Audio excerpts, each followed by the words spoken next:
Halo, senang bisa berjumpa kembali. Semoga kita semua dalam keadaan sehat selalu ya. Hari ini kita akan belajar IPA tentang hubungan gaya dan gerak.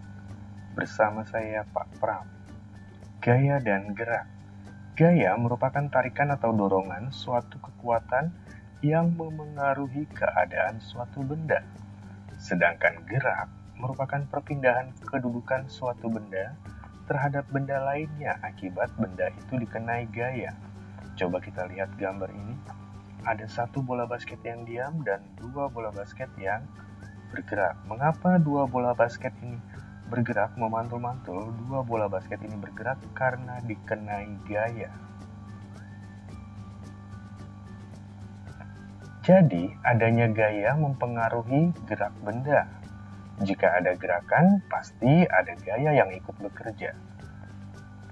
Dan sebaliknya, jika ada gaya, maka akan menimbulkan gerakan. Dinamometer, ini adalah alat yang dipakai untuk mengukur besar kecilnya gaya. Newton, satuan untuk besar kecilnya gaya. Dan ini adalah Isaac Newton. Siapa Isaac Newton? Isaac Newton adalah seorang fisikawan yang menjelaskan bahwa segala sesuatu tidak dapat mulai, berhenti, atau mengubah arah dengan sendirinya. Namun dibutuhkan kekuatan atau tindakan yang menyebabkan perubahan.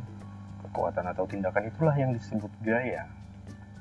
Hukum Newton menyatakan bahwa gaya yang bekerja pada suatu benda sama dengan massa benda itu dikalikan akselerasi, percepatan gerak benda. Hukum Newton ini ditulis dalam bentuk rumus matematika dalam kalimat matematika sebagai F sama dengan M kali A. F itu gaya, M massa, dan A percepatan. Sehingga gaya sama dengan massa dikalikan percepatan. Ada 5 pengaruh gaya terhadap benda. Gaya bisa membuat benda diam menjadi bergerak. Saat kita menendang bola, bola yang diam jadi bergerak. Gaya juga bisa membuat benda bergerak menjadi diam. Saat kita menangkap bola, bola yang bergerak ke arah kita jadi diam di tangan kita. Gaya bisa mengubah arah gerak benda. Saat kita bermain bulu tangkis misalnya, bola yang datang kita pukul dengan raket ke arah sebaliknya, jadi mengubah arah gerak benda. Gaya bisa mengubah kecepatan gerak benda dengan mengayuh semakin cepat. Sepeda berjalan semakin cepat. Dengan menekan rem atau menarik tuas rem, kecepatan sepeda akan berkurang. Gaya bisa mengubah bentuk benda. Saat kita bermain plastisin, kita bisa mengubah bentuk plastisin sesuai dengan yang kita kehendaki. Macam-macam gaya. Gaya pegas adalah gaya yang terjadi akibat tarikan atau dorongan terhadap benda yang elastis. Contohnya pada saat kita bermain ketapel, memanah, atau bermain trampolin. Gaya listrik adalah gaya yang ditimbulkan oleh adanya aliran listrik. Ada 2 macam gaya listrik. Gaya listrik statis dan gaya listrik dinamis. Contoh gaya listrik statis, terjadinya petir. Penggaris plastik yang digosok-gosokkan ke rambut dapat menarik potongan-potongan kertas kecil. Gaya listrik dinamis, contohnya pada benda-benda elektronik di rumah kita, misalnya televisi, kipas angin, kulkas, dan sebagainya. Gaya gravitasi adalah gaya yang disebabkan oleh gaya tarik bumi. Contohnya, buah jatuh dari pohon. Jika kita melempar suatu benda ke atas, maka benda itu akan kembali jatuh ke bumi dengan kecepatan semakin bertambah cepat saat semakin dekat dengan bumi. Gaya magnet adalah gaya yang ditimbulkan oleh tarikan magnet terhadap benda-benda yang terbuat dari logam. Contohnya, magnet menarik jarum, paku, dan benda logam lainnya.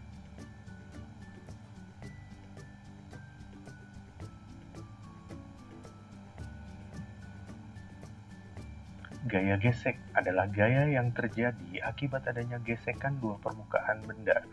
Yang perlu diingat adalah semakin halus permukaan benda, maka gaya gesek semakin kecil. Semakin kasar permukaan benda, maka gaya gesek akan semakin besar. Contoh roda sepeda dan aspal. Sepatu atau sandal dengan lantai itu saling bergesekan. Coba dilihat ini. Di jalan yang licin dan di jalan yang kasar, sepeda pasti akan berjalan dengan kecepatan yang berbeda. Dan ini ada alas sandal yang dibuat tidak rata, tidak halus. Mengapa dibuat kasar dan bermotif tidak rata seperti ini? Ini untuk memperbesar gaya gesek. Gaya gesek, memperkecil gesekan, itu digunakan untuk melicinkan atau memudahkan gerakan. Bagaimana cara memperkecil gesekan? Bagaimana cara membuat lebih licin atau mempermudah gerakan? Caranya menghaluskan permukaan benda, menambah bantalan peluru atau roda, dan memberi pelumas. Ini contoh menghaluskan permukaan benda.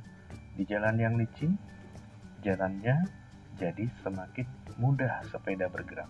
Kendaraan berjalan semakin mudah. Ditambah bantalan peluru. Biasanya bantalan peluru ini terdapat di as, di tengah-tengah roda, di tengah-tengah pedal. Supaya apa? Supaya roda dan pedal dapat berputar dengan lebih ringan dan lebih cepat. Kemudian ini menambah bantalan kain pada saat menarik atau mendorong lemari yang berat. Mengapa diberi bantalan yang ditunjukkan dalam panah ini? Ini gunanya untuk mempermudah, meringankan karena mengurangi gaya gesek antara lemari dengan lantai. Diberi tambahan bantalan kain. Lalu diberi minyak pelumas, engsel pintu yang berderit berat untuk dibuka ditutup diberi pelumas supaya lebih mudah dibuka dan ditutup. Memperbesar gesekan dilakukan untuk menghindari terjadinya terpeleset atau tergelincir atau untuk menghambat gerakan. Bagaimana cara memperbesar gesekan? Caranya membuat kasar permukaan benda. Dan permukaan benda dibuat berulir atau bermotif supaya jadi menimbulkan gesekan. Lihat sepatu pemain sepak bola.